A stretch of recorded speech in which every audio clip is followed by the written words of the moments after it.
Hello mister, உன் மேல எனக்கு சந்தேகமா இருக்கு. உன்னோட ஐடி கார்டை காட்டு என்று சத்தமாக கத்தினார். அதை கேட்ட கேப்டன், என்னது மிஸ்டர் விக்ரமோட ஐடியை கேட்குறீங்களா? உங்களுக்கு எவ்வளவு தைரியம் இருக்கும் என்று கேட்டுக்கொண்டே அருகில் வந்தார்.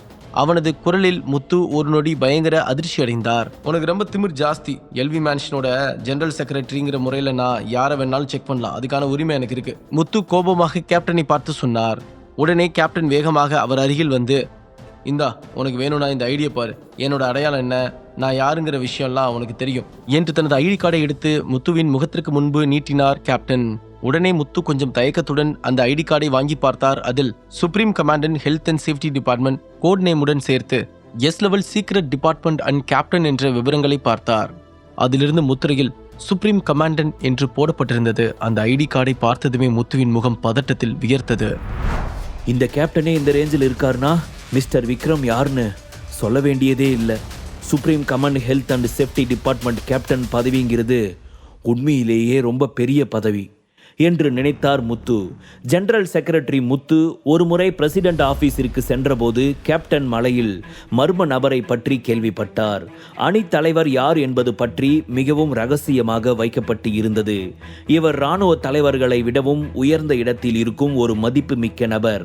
அது மட்டும் இல்லாமல் சூப்பர் ரிட்டையர்டு நேஷனல் ட்ரெஷரி அவர் மிகவும் மரியாதைக்குரிய நபர் என்று தெரிந்ததும் முத்து தான் முட்டாள்தனமான முடிவை எடுத்துவிட்டதாக உணர்ந்தார். அவருக்கு அங்கே என்ன நடக்கிறது என்று கொஞ்சமும் புரியவில்லை.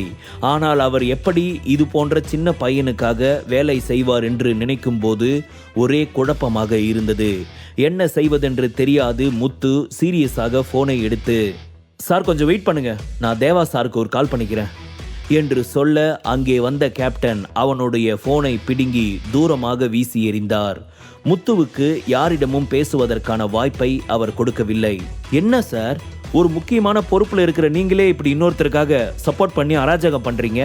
இதுக்கு கண்டிப்பா நான் உங்களை பதில் சொல்ல வைப்பேன் என்று முத்து கோபமாக கேப்டனை பார்த்து கத்தினார்.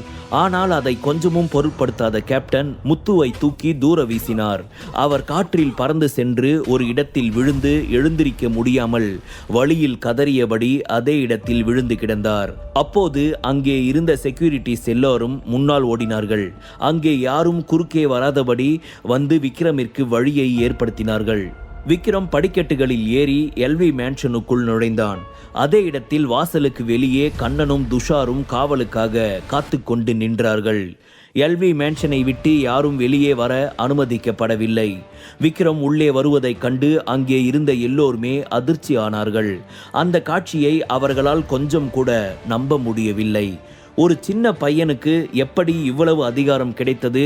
முத்து தேவா பெயரை சொல்லி கூட அவனை யாராலும் தடுக்க முடியவில்லை என்று எல்லோரும் அவனை ஆச்சரியத்துடன் பார்த்து கொண்டு நின்றார்கள். விக்ரம் உள்ளே சென்று ஒரு முறை சுற்றி பார்த்துவிட்டு 2வது மாடியை நோக்கி நடந்தார். அவனுக்கு பின்னால் கேப்டன் அருண் பின்தொடர்ந்து வந்து கொண்டிருந்தான்.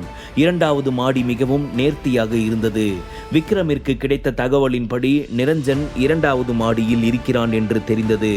அவன் அந்த இடத்திற்கு வந்தபோது அங்கே நிறைய செக்யூரிட்டி கார்ட்ஸ் பாதுகாப்புக்காக வரிசையாக நின்று கொண்டு இருந்தார்கள்.